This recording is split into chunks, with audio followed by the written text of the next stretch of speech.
Bom dia, você que está acompanhando a TV Notícias Agrícolas nesta terça-feira, dia 18 de março. Eu sou Guilherme Dorigatti e esse é o programa Realidades da Safra. Momento para a gente fazer um giro pelo Brasil, visitar as mais diferentes regiões produtoras do país para verificar o desenvolvimento das lavouras e para isso a sua participação é muito importante. Deixe aqui no nosso chat do YouTube o seu nome, a sua região. Conta pra gente como é que está o desenvolvimento das áreas, as atividades de campo aí na sua localidade, para irmos juntos montando esse quadro, mostrando esse cenário das atividades em campo e das lavouras ao redor do Brasil. Uma outra maneira de participar do Realidades da Safra é enviando a sua foto, a sua imagem, o seu vídeo aqui pra gente mostrar essas realidades, esses cenários diferentes ao redor do Brasil.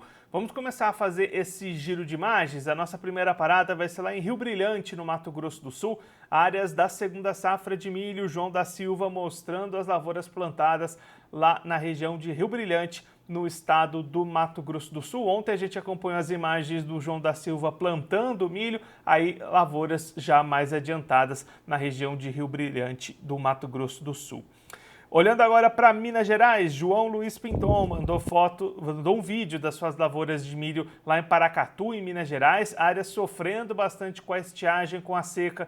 O João Pinton esteve com a gente aqui no Realidades da Safra há alguns dias, comentando justamente essa situação de pouca umidade, poucas chuvas para essas áreas da segunda safra de milho.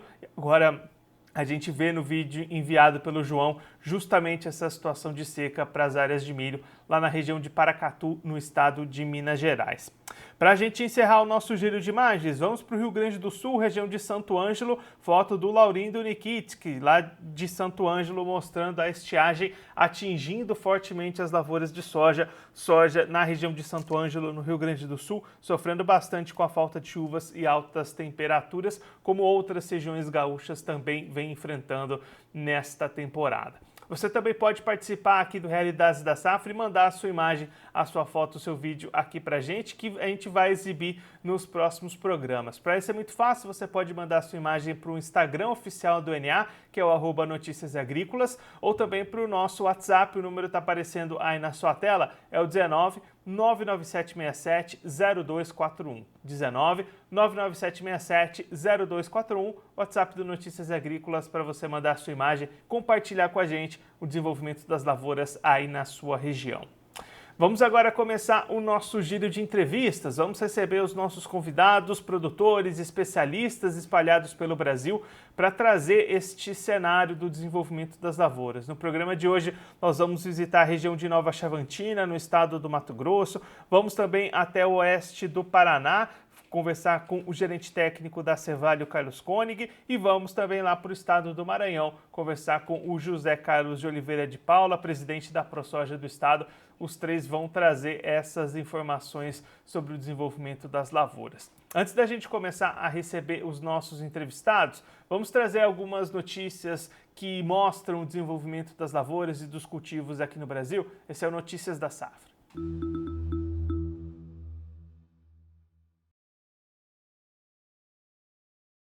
Começar olhando para a soja, porque a colheita segue avançando e, de acordo com o levantamento da AG Rural, 70% da safra brasileira já foi colhida até aqui, e destaque para tempo seco e quente no Rio Grande do Sul e no Mato Piba. A colheita da safra 24/25 segue avançando com bom ritmo e o levantamento da AG Rural mostra 70% da área cultivada colhida até a última quinta-feira, contra 61% da semana anterior e 63% do ano passado. Puxado pelo avanço acelerado do Norte e Nordeste, o índice de 70% colhido até o dia 13 de março é o mais alto para meados do mês na série histórica da AG Rural, que começou na safra 10/11. Outro extremo do país, no Rio Grande do Sul, as atenções continuam concentradas devido às perdas de produtividade causadas pelo tempo quente e seco. Ao mesmo tempo, a AG Rural aponta que a chuva levou alívio para a safrinha, mas segue o alerta ligado especialmente para o Centro-Sul. 97% da área da segunda safra de milho já foi plantada até a última quinta-feira e o foco agora está no clima. A última semana teve chuvas muito bem-vindas no Paraná, São Paulo, Minas Gerais, Mato Grosso do Sul e Goiás, estados em que as lavouras vinham sentindo a falta da umidade. As precipitações, porém, foram manchadas e não atingiram todas as áreas, de acordo com o levantamento da AG Rural, olhando para plantio da soja e também colheita do milho neste momento aqui no Brasil. Ao contrário, né? Colheita da soja e plantio do milho neste momento. Vamos agora iniciar o nosso giro de entrevistas. Vamos receber os nossos convidados no Entrevistas da Safra. Primeira parada vai ser na região de Nova Chavantina, no estado do Mato Grosso. Endrigo Dalcin, presidente do Sindicato Rural do município, já está aqui conosco por vídeo. Endrigo, seja muito bem-vindo, é sempre um prazer tê-lo aqui no Notícias Agrícolas. Bom dia a todos que nos acompanham aí no Notícias Agrícolas. Endrigo, vamos começar olhando primeiro para a soja. Como é que tem sido essa finalização dos trabalhos por aí? Como é que foram os resultados dessa safra 24-25 para o produtor de Nova Chavantina? Bom, esse ano nós tivemos uma chuva bem constante, né? Desde o plantio, né? O plantio atrasou um pouquinho, mas depois que começou o plantio, a gente teve uma constância, uma regularidade boa, sabe? As lavouras vieram bem e nós tivemos aí uma boa safra, está finalizando. Vamos falar que tem 5% da soja ainda para ser tirado do campo, mas a gente aí espera aí uma produtividade em torno de 58, 57 sacas por hectare o município, né? Então, assim, é algo que a gente não via há muito tempo, né? A chuva foi muito boa esse ano, graças a Deus. Apesar que em fevereiro nós tivemos aí um tempo mais seco, as últimas sojas, elas sentiram no finalzinho no enchimento de grão, né? Mas tivemos aí realmente uma boa safra, né? Então, o pessoal está bem animado, assim, com as produtividades. A gente tem um ânimo diferente na produção aqui na Nova Chavantina esse ano. E como é que tem sido a comercialização dessa soja aí na região, Endrigo? Comercialização é um ponto que no ano passado ficou muito travada, né? Esse ano evoluiu um pouco mais, né? A gente tem preços aí de 105, 108, até 110 reais a gente vendeu nessa última semana. O pessoal está comercializando, até porque nós tivemos a falta de caixa do ano passado, né? Nós tivemos uma safra muito ruim anterior, né? Então, assim, o produtor precisa fazer caixa, ele tem compromissos a saldar agora, 30/3, 30/4, né? Então, assim, a venda avançou bem, né? A gente vê ainda produtor com soja, mas está se programando já para comercializar. Não tem muita sobra de caixa esse ano, não, Guilherme. E, Endrigo, como é que tem sido a logística por aí, até diante dessa boa produção, também desse período chuvoso, como é que isso impactou nas logísticas aí da região?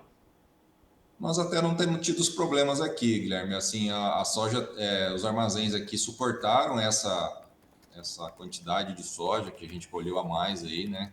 Mas como vendeu-se antecipadamente, então fez um escoamento em fevereiro, agora em março, né? Então, assim, a gente está tendo espaço ainda nos armazéns. Eu acho que não vamos ter problemas de logística, de armazenagem, né? Está terminando a safra, então praticamente não teremos esse problema aqui, né?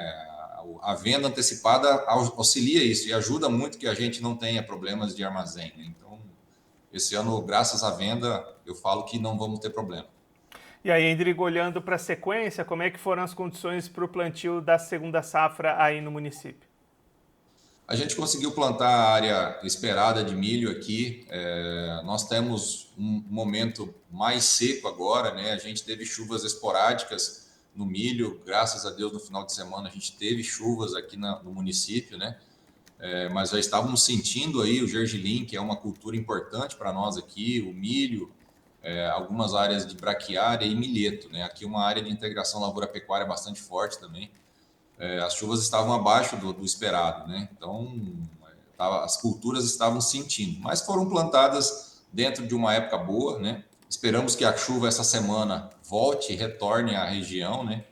Para que a gente consiga aí ter pelo menos uma receita de segunda safra aí no gergelim e no milho aí que deve salvar aí com a questão de preço, né? Que a gente está muito otimista, né? Nós vendemos milho da safra anterior que a gente tinha no armazém ainda, R$ 70 na última semana, né? Então, você vê que o milho tem uma projeção aí muito boa, né? E olhando para pragas e doenças, Endrigo, como é que tem sido esse cenário aí em Nova Chavantina? Nós estamos até tranquilos quanto à cigarrinha do milho, né? Nós temos um ataque de lagartas por esse clima mais seco, nos milhos que não tem tecnologia mais, mas também tem ataque nos milhos que tem tecnologia, né? VIP3, né? Os os PWU. Então, assim, a gente está fazendo as aplicações, né, tanto para cigarrinha quanto para lagarta, mas nada fora do controle, né, nada que possa impactar aí na produção. Então, a gente só espera a água agora, né, Guilherme? O sucesso da segunda safra depende basicamente da chuva de abril, né? Então, assim, o que acontecer em abril vai dar o sucesso ou insucesso da segunda safra. E aí, Rodrigo, você destacou esse cenário de preços, essa perspectiva de comercialização para o milho, então é mais positiva do que a da soja. Com certeza, né? A gente vê um horizonte mais positivo para o milho, né? Até porque essa incerteza da produção aí já tem jogado preços aí, o pessoal está travando aí em torno de 54, R$ 55 entrega futura, né? Então, são preços bem acima da exportação, porque nós temos uma região aqui onde os confinamentos são muito fortes e agora a indústria de etanol de milho encostou aqui na região, né? Então, assim, a demanda por milho na região vai ser grande e se a produção não vier do mesmo tamanho, né, os preços realmente vão subir mais ainda. Rodrigo, muito obrigado pela sua participação, por ajudar a gente a entender melhor todo esse cenário. Se você quiser deixar mais algum recado ou destacar mais algum ponto, pode ficar à vontade.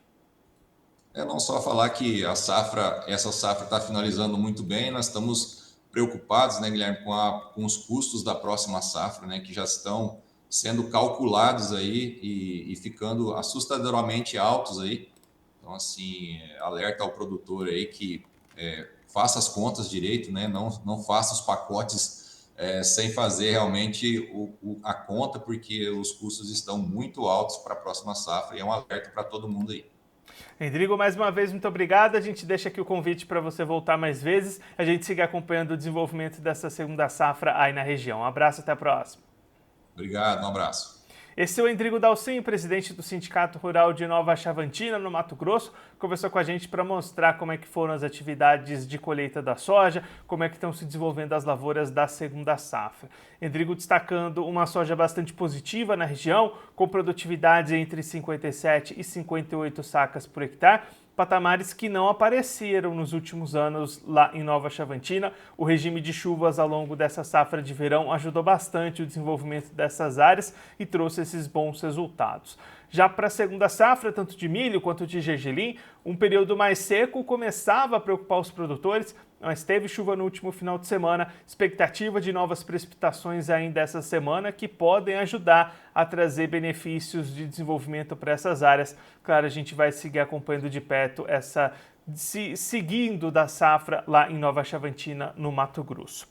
Vamos seguir o nosso giro de entrevistas. Vamos agora para a região oeste do Paraná. Quem vai conversar com a gente é o Carlos Koenig, gerente técnico da Cevale, já está aqui conosco por vídeo. Carlos, seja muito bem-vindo. É sempre um prazer tê-lo aqui no Notícias Agrícolas. Bom dia, telespectadores do Notícia Agrícola. Para mim sempre é importante estar aqui passando um pouquinho do cenário que estamos enfrentando aqui na região oeste, dentro da área de atuação da cooperativa Cevale. Carlos, antes da gente entrar nesse olhar para a segunda safra, para as lavouras que estão em campo, queria olhar um pouquinho como é que finalizou essa safra de soja por aí, essas últimas atividades e os rendimentos, principalmente, dessa temporada de verão 24-25. Foi um ano, principalmente para a região oeste e sul do OMS, onde a área da cooperativa de atuação, né, de chuvas irregulares, altas temperaturas, que vieram prejudicar o potencial produtivo da cultura da soja. Nós tivemos chuvas muito irregulares, e aí quando a gente coloca em termos de colheita, né, nós tivemos aí produtores colhendo 20 sacos por hectare, né, não pagando a conta em relação ao custo da cultura, mais os serviços, e produtores aí colhendo acima de 90 sacos por hectare, né, aonde que teve precipitações dentro da necessidade da cultura, né, o produtor fez um bom manejo também de perfil de solo, conseguiu explorar o máximo do teto produtivo da cultura. Então, esse ano a gente viveu aqui produtores, né, dentro da nossa região, entre o céu e o inferno, né? Dificuldades de chuvas irregulares, temperaturas muito altas, porém, algumas regiões com volumes significativos de chuva, né? E isso proporcionou uma safra boa para aquele produtor. Mas o cenário, quando a gente coloca de média dentro da região oeste da cooperativa, foi em torno de 54 sacos de média de soja por hectare. E aí, Carlos, esse cenário de chuvas irregulares, ele segue presente aí na região e já pode trazer impacto também para essas áreas de segunda safra? Isso a gente vem aqui acompanhando, né? Boa parte dos produtores, desde a safra 2021, nós estamos com essas irregularidades de chuva, né? Chuvas abaixo da média, regiões onde a gente tem volumes até expressivos de chuva, porém, 1.000 metros, 2.000 metros, na sequência, a gente tem falta de chuva. O milho, por exemplo, tendo aí algumas áreas com perdas significativas acima de 70%. Então, essa realidade desde a safra 2021 fica persistindo, né, até esse momento aí da safra 25 agora no milho segunda safra. A gente consegue, nesse momento, já ter alguma ideia de impactos? Carlos, já tem alguma perda consolidada? Ainda é possível recuperar essas áreas? Como é que está o cenário nesse momento? Algumas regiões a gente tem um impacto bastante expressivo, tá, dentro da região oeste aqui de atuação da cooperativa. Regiões mais arenosas, regiões onde que a matéria orgânica é mais baixa, fertilidade é mais baixa, essas perdas aí, algumas áreas passam de 60%, né? Quando a gente coloca o total da região oeste, onde que a cooperativa está situada, né, essas perdas aí são em torno de 5% até o momento. Porém, né, o que preocupa, enfim, bastante parte dos produtores é essa falta de previsões com volumes significativos. Então, o milho está entrando numa fase de exigência maior de água, né?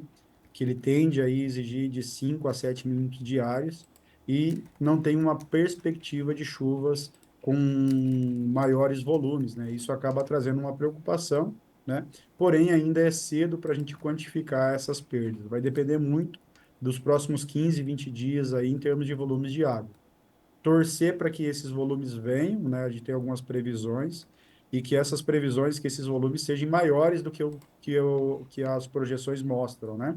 Que são volumes baixos, né? Nós precisaríamos aqui de uma chuva de forma geral de 50, 60 milímetros, né? O que tem acontecido aqui são chuvas onde que chove 40, 50 milímetros em uma área específica e logo, na sequência, 1.000 metros depois, chuvas de 5 milímetros. Isso tem trazido aí, né, o impacto e a preocupação por parte do produtor com relação a esse potencial da cultura do milho. E como é que está a questão de pragas nesse momento, Carlos? Além desse desafio climático, também tem esse problema por aí? Esse ano, com relação a principalmente cigarrinha, a pressão foi menor, né, do que anos anteriores. Então, esse ano, o produtor, pelo menos em relação a essa praga, ele teve menos problema. Agora, nós tivemos no início aí, principalmente, um ataque maior de percevejo, o produtor fez um bom manejo em relação a isso, né? E agora, com esse clima um pouco mais seco, o que preocupa bastante a equipe técnica é em relação ao pulgão, né? Além dos danos diretos do pulgão, nós temos os danos indiretos, né? Que é a questão da fumagina, então, isso é uma preocupação. E também ele é um vetor, principalmente do vírus do mosaico, né, que traz perdas aí para a cultura.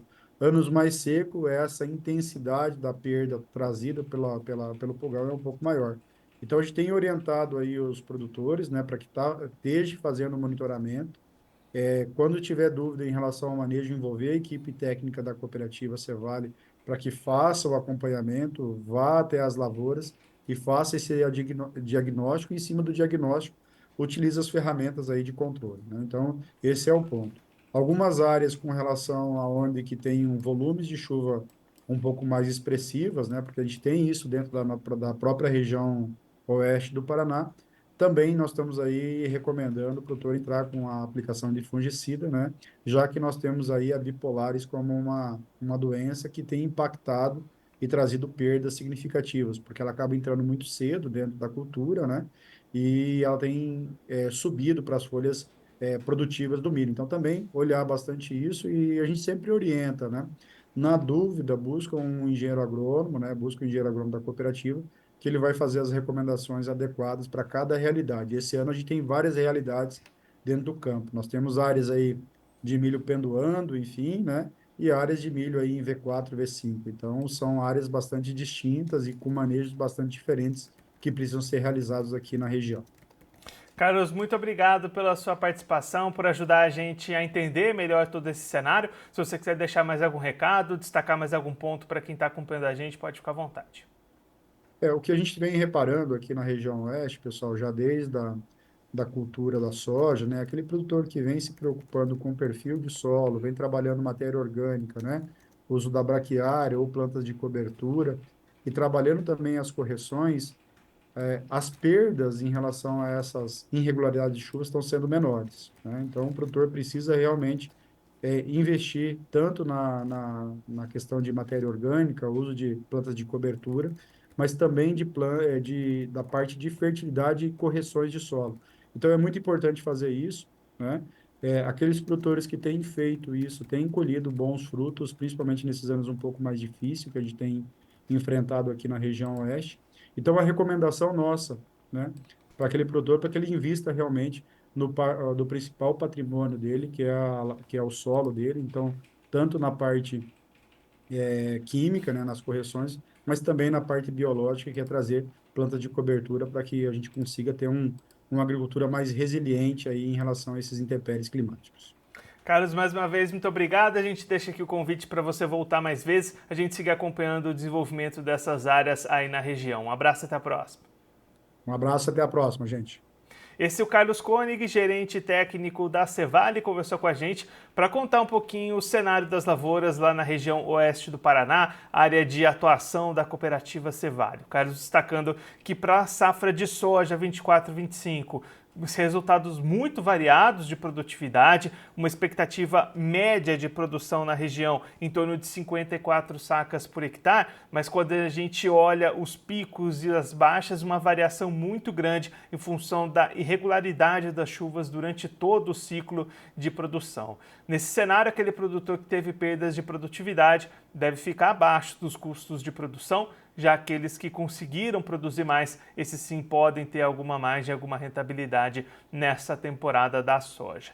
Olhando para a segunda safra, esse mesmo cenário de chuva irregular também já impacta as lavouras de milho safrinha lá na região oeste paranaense. O Carlos destacando que algumas áreas já têm perdas acima de 60% já consolidadas, outras áreas esse cenário ainda é menor, a média da região fica em torno de 4% de perdas. A expectativa é que possa haver uma volta dessas precipitações para tentar melhorar esse cenário, mas de fato as previsões não são muito animadoras. O Carlos até destacando que seria preciso não só a volta das chuvas, mas a volta das chuvas acima daquilo que é previsto nos mapas climáticos para trazer algum alento para o produtor da região que vem acumulando perdas nas últimas safras, nas últimas temporadas, e aí pode ter mais um ano complicado pela frente. A expectativa é que essas chuvas voltem. Enquanto espera a chuva, o produtor também lida com um obstáculo bastante importante. A presença de pulgões nas lavouras tem preocupado na região.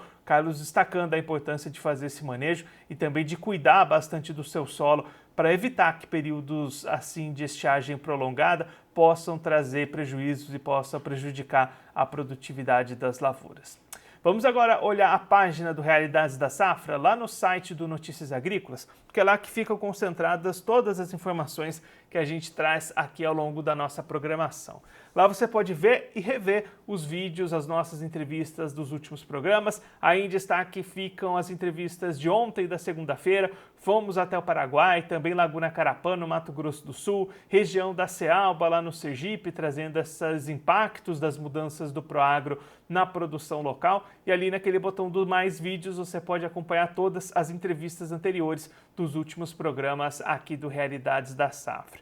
Lá na página você também pode acompanhar todas as notícias que mostram o desenvolvimento das lavouras das mais diferentes culturas aqui no Brasil. Ficam concentradas todas essas informações por lá. Tem informação sobre café, algodão, soja, arroz, citros, todas as culturas ao redor do Brasil representadas ali nas notícias. E um pouquinho mais para baixo ainda você tem todas as informações de clima, os vídeos da previsão do tempo, todas as informações de clima que saem aqui no Notícias Agrícolas ficam concentradas também na página do Realidades da Safra. Tudo que você precisa saber para acompanhar o desenvolvimento das lavouras ao redor do Brasil, acompanhadas e compiladas na página do Realidades da Safra, lá no site do Notícias Agrícolas. Vamos continuar acompanhando as notícias. Ontem a gente começou a exibir um vídeo da Letícia Guimarães lá na Expo Direto e Não Me Toque, no Rio Grande do Sul, trazendo um cenário para sementes e de novas gerações de biotecnologias para semente. A gente teve um probleminha com o áudio ontem, a gente vai reexibir essa entrevista hoje para você acompanhar aqui no Notícias Agrícolas. Nos acompanha pelo Notícias Agrícolas, eu sou Letícia Guimarães e a nossa equipe segue aqui na Expo Direto Cotrijal 2025 em Não Me Toque, no Rio Grande do Sul. Vamos falar um pouquinho sobre tecnologia nas sementes de soja. Lembrando que ano passado o Brasil completou 100 anos do cultivo dessa oleaginosa, portanto, que traz um agro pujante. E agora eu vou falar com o Fábio Passos, que é líder comercial de soja da Bayer. Seja muito bem-vindo, Fábio. Obrigado, é um prazer estar aqui da feira mais uma vez, trazendo e falando desse assunto tão importante como a biotecnologia. Fábio, eu queria primeiro começar com você. Há quanto tempo a biotecnologia na soja existe no Brasil e quais foram os principais saltos que ela deu para ajudar a incrementar a produtividade? A biotecnologia já está presente há 20 anos no Brasil, na cultura da soja. Foi por onde começou, a gente sabe do Brasil que tem uma grande vocação de sojicultor e foi por onde começou. A primeira grande onda de biotecnologia foi a soja RR, que a gente chama, né? Que era uma solução que trazia para o produtor como que ele aplica glifosato junto numa cultura de soja.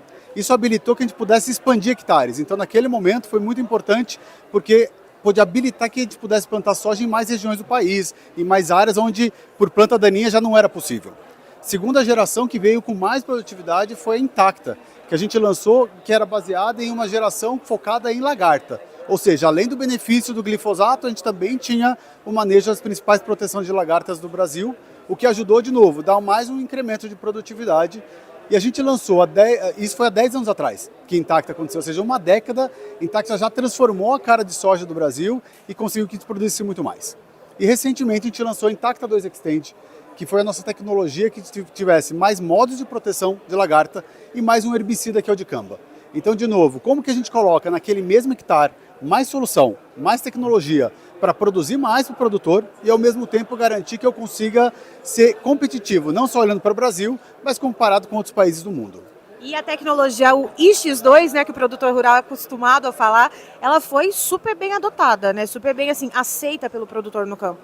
Muito adotado. O produtor brasileiro, ele gosta de tecnologia, porque na verdade ele enxerga o valor que ela tem ao longo dos anos. Então a biotecnologia é a parte componente da produtividade que a gente tem entregue, como cadeia, como setor, e o I2X para o agricultor é uma realidade. Hoje já são mais de 100 variedades no Brasil como um todo, o que faz com que não só a biotecnologia seja muito boa, mas como a genética já esteja adaptada para cada região, para cada necessidade. E a gente tem visto cada vez mais nesse mapa do Brasil aqui mesmo, a gente já conseguiu cobrir ele com grandes variedades e a gente sabe que esse binômio entre boas variedades com uma boa tecnologia faz o produtor adotar e produzir cada vez mais. E sem tirar o bom manejo, né? E é essencial também escolher nesse bom manejo, em anos como com clima muito seco, a gente sabe que a gente tem vivido anos, né, muito mais quentes ou mais chuvosos, né, principalmente no sul, que a gente está gravando aqui na feira, a gente sabe da importância do manejo, né, tanto para preparar o solo, como falando aqui um pouco mais sobre a semente, a qualidade dessa semente. Então a gente tem trabalhado muito em relação à semente certificada. Significa para o agricultor como que eu vou tirar o máximo daquele potencial produtivo que a genética já tem com aquela biotecnologia. Então um conjunto é uma semente certificada de alta qualidade, com alta germinação, alto vigor, com uma boa biotecnologia dentro, com uma genética adaptada e posicionada, é a fórmula do sucesso, porque a partir daí estabelece o potencial produtivo daquela lavoura. Dali para frente ele tem que trabalhar com fungicida, inseticida para garantir que ele preserve aquele potencial, entende? Mas o potencial vai ser ditado pela qualidade da semente, com a boa biotecnologia e a genética lá dentro. E a semente certificada é como se você comprasse um produto eletrônico com garantia, né? É isso, porque o que a gente fala, em anos de qualidade de semente, ela garante que uma germinação de 80%, 85%, 90%, né, um vigor de 90%, significa que o arranque vai ser mais rápido daquela soja, ela vai nascer mais rápido, com melhor qualidade, com uma uniformidade de sementes. Então, por exemplo, eu não vou ter falhas naquele campo. Então isso significa que na hora que eu tiver uma seca prolongada ou uma estiagem, eu vou ter aquela área mais preservada. Então aquela soja tolera mais um desaforo, porque ela tem uma capacidade de vigor melhor. Então significa A garantia que o produtor vai ter está proporcional à qualidade da semente do parceiro que ele opta por comprar. Por falar em clima, Fábio, a gente está, como você disse, né, a gente está aqui no Rio Grande do Sul gravando em um momento, né, em cerca de 3 ou 4 safras, se não me falha a conta, né, de perdas, ou por estiagem ou por chuvas muito intensas. Eu queria saber, essas sementes que já vêm com essa tecnologia embarcada, com essa tolerância às questões, então, em relação às pragas, como isso a gente consegue fazer uma ponte em relação a essas intempéries climáticas, a esses extremos? Eu dividiria em 3 esse ponto. Acho que a primeira coisa é o preparo do solo. O preparo do solo é um preparo de longo prazo. Então ele vai ter que fazer planta de cobertura, o manejo, para garantir, ou seja, isso não é dessa safra, ele deveria ter feito todo ano para garantir que ele tem um solo com bom fertilizante, com bom preparo de raiz, de planta de cobertura. Essa é a primeira parte. Mas fora isso, ou seja, no curto prazo é escolher um bom material adaptado para aquele clima, é super importante, ou seja, no clima certo, intercalar, por exemplo, épocas de plantio. Se eu planto tudo na mesma época, a chance de eu não ter chuva naquela época é maior, é 100%. Se eu planto 2 ou 3 grupos de maturação, eu garanto que eu vou escalonando tanto o plantio como a colheita, garantindo que eu possa fugir um pouco do intempérie. Então, a vantagem de uma biotecnologia trazer mais variedades também é isso, ou seja, eu planto com grupos de maturação diferentes para ir fugindo de riscos diferentes. E por fim, a gente está falando de uma biotecnologia que protege mais. Se eu protejo a lagarta, quer dizer que aquela planta não foi atacada, ela não recebeu uma mordida de lagarta, né? E aí automaticamente eu estou menos suscetível se eu tiver uma seca. Então significa que o ataque severo de plantas daninhas e de lagartas, ele vai tirar a produtividade também. Então o que a gente tem visto é plantar ideal na qualidade de solo do agricultor e começar no limpo é importante. A escolha de variedades, intercalar isso em momentos diferentes para mitigar risco e, de novo, uma boa biotecnologia lá dentro para garantir que eu tenho um pacote completo e uma planta que sofra menos ataques, tanto de daninhas, tanto de lagarta, como prejudicada pelas plantas daninhas que pode ter naquela região. Agora, túnel do tempo, 100 anos de soja do Brasil, 20 anos de biotecnologia na soja e agora eu quero olhar para o futuro. O que a gente pode dizer em relação aos próximos passos quando se fala em biotecnologia em sementes de soja? Os desafios estão mudando, a gente acabou de falar de anos mais secos, chuvas, então a gente precisa se antever. Pragas diferentes, novos manejos, e é aí que a gente está falando. A gente está falando de trazer a 4ª geração de biotecnologia para 2028, onde o agricultor vai ter a possibilidade de mais herbicidas que ele vai poder fazer manejo lá dentro, mais modos de proteção à lagarta, garantindo de novo que a gente comece a trabalhar não só para o passado, mas sempre para o futuro. Então a gente enxerga mais um 4º salto que vai acontecer. Intacta 2 Extend está transformando a realidade dessa 3ª onda, mas a 4ª já está no forno, porque a gente sabe que a agricultura brasileira não para, o produtor não para, os desafios não param, mas a produtividade vai vir cada vez mais forte, com mais tecnologia e, de novo, transformando o Brasil e consolidando nossa posição como produtor global e principal produtor de soja no mundo.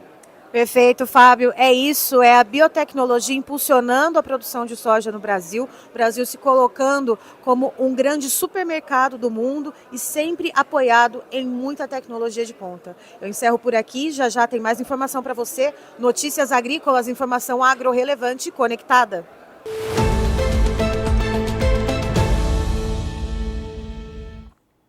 Vamos olhar agora para a situação do café, porque os altos preços do mercado têm aumentado a preocupação com a segurança em muitas áreas, especialmente lá em Minas Gerais. É destaque no Notícias Agrícolas, matéria da Rafaela Ribeiro, nossa jornalista aqui do NA, destacando que a Comissão de Segurança Pública da Assembleia Legislativa de Minas Gerais realizou na última segunda-feira, ontem, uma audiência pública para debater o planejamento das forças de segurança do Estado para a prevenção e enfrentamento do roubo de sacas de café e de crimes cometidos contra cafeicultores da região. Com a forte valorização dos preços dos últimos meses, casos recentes de roubos, furtos, invasão de propriedades rurais e até mesmo violência contra cafeicultores mostram a gravidade da situação e destacam a necessidade de identificar os desafios, discutir medidas e ações planejadas para assegurar uma safra de café mais segura para todos. Participaram da audiência representantes das polícias militar, civil, guardas municipais, entidades de setores cafeeiros e agropecuários, além de gestores de órgãos governamentais envolvidos com a temática. Com a proximidade da colheita da safra 2025, representantes dos setores agrícolas relataram que os cafeicultores estão ainda mais apreensivos com o aumento desses crimes. O principal problema reportado pelos participantes foi o déficit de efetivo do agrupamento policial na zona rural em muitos municípios de Minas Gerais.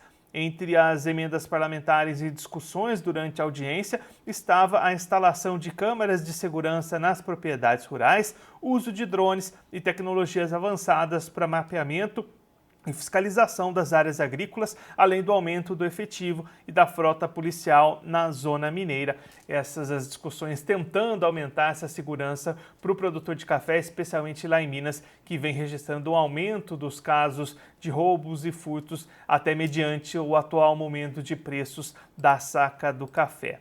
Vamos olhar agora para o algodão, porque o algodão mineiro tem se destacado com qualidade e produtividade diante de investimentos do Proal Minas. Este ano, o Brasil comemora ser o maior produtor de algodão do mundo, ultrapassando os Estados Unidos, e Minas Gerais se orgulha dos avanços do Programa Mineiro de Incentivo à Cultura do Algodão, o Proal Minas, criado em 2023, numa parceria entre a Secretaria de Agricultura, a Associação Mineira dos Produtores de Algodão e sindicatos do Estado. Hoje, Minas Gerais é um expoente de qualidade de fibra, se destacando principalmente em comprimento, finura e resistência. O estado também aguarda um recorde na safra 24-25, já que, segundo a Conab, a previsão é de 190,2 mil toneladas de algodão em caroço e de 78 mil toneladas em pluma, o que elevará o estado ao terceiro maior produtor nacional. De 2020 a 2025, houve uma evolução na produção com crescimento exponencial nos últimos 3 anos. Isso é fruto da adoção de práticas que aumentam a produtividade, do investimento no melhoramento de sementes, do manejo para aprimorar a qualidade da pluma e da otimização dos recursos, detalha o secretário de Agricultura de Minas, o Thales Fernandes. O investimento do governo de Minas na cotonicultura entre 19 e 24 foi de 12,8 milhões de reais por meio do Proal Minas e Fundo Algominas. Os recursos servem para eventos, desenvolvimento de pesquisas, tecnologia, controle de pragas e doenças, treinamento técnicos e muito mais para pequenos e grandes produtores algodoeiros lá no estado de Minas. Minas se destacando e se tornando expoente cada vez maior em termos de produtividade e também de qualidade da fibra do algodão aqui no Brasil. Vamos olhar agora para a situação da olivicultura, porque os produtores brasileiros vão se reunir no mapa para exigir compensação pela isenção fiscal do azeite importado aqui do Brasil. A recente medida tomada pela Câmara de Comércio Exterior, a Camex, de isentar impostos de importação de uma série de alimentos, entre eles o azeite de oliva, segue provocando reações no setor. O presidente do Instituto Brasileiro de Olivicultura, o IBRA-Oliva, o Renato Fernandes, pondera que produtores de azeite não são propriamente contra a redução da alíquota de importação do azeite de oliva. No entanto, reivindicam um tratamento igual na medida em que os olivicultores brasileiros não têm essa mesma porta aberta para exportar seus produtos ao mercado europeu, por exemplo. A ideia, segundo Fernandes, é formar uma frente de deputados federais para intermediar o encontro com o ministro da Agricultura e Pecuária, Carlos Fávaro, em Brasília. Os deputados Alceu Moreira, Pedro Westphalen e Afonso Ram, Marcel Van Hatten e Paulo Pimenta estão formalizando pedidos de uma agenda junto ao ministro Fávaro e acredito que em breve teremos um retorno para este pedido visando tratar dessa questão da redução de alíquotas aos importados. O presidente do IBRA-Oliva reitera ainda que a redução das alíquotas de importação significa um desestímulo à indústria nacional. Agora, esse azeite importado passa a ter um incentivo onde não é sequer fiscalizado de forma efetiva. Em contrapartida, o azeite brasileiro é taxado nos principais mercados consumidores com altas alíquotas de impostos, compara a liderança. Fernandes ressalta que o IBRA-Oliva está comprometido com as autoridades brasileiras no combate às fraudes do azeite. Reconhecemos que o Brasil vem dando passos largos no sentido de coibir essa adulteração do nosso produto com outras gorduras vegetais, mas estamos carentes de atitudes que precisam ser tomadas no combate a essa adulteração, onde é atribuído no rótulo a classificação de extra virgem, mas na verdade trata-se de azeite virgem. O dirigente detalha ainda que essa fraude não mistura outras gorduras vegetais, mas mascara os defeitos sensoriais ocasionados pela deteriorização do azeite de oliva, seja no processo produtivo com frutas que não são saudáveis, seja no processo de transporte e armazenamento do produto. Essa fraude é muito comum, está nas prateleiras dos principais varejistas do Brasil. Nós do Ibroliva estimamos que mais da metade dos azeites importados atualmente tem a sua classificação adulterada. São, na verdade, produtos de segunda categoria, onde no rótulo está descrito como se fossem de primeira, ou seja, extra virgem, alerta à liderança, que ainda acrescenta que somente análises sensoriais feitas pelo laboratório do Ministério da Agricultura podem coibir essa prática, que é tão arriscada para a saúde dos brasileiros. Então, o setor da olivicultura se unindo para tentar combater essa situação da adulteração dos azeites e tentando buscar uma melhora para a situação das tarifas zeradas para a importação do azeite, principalmente do mercado europeu.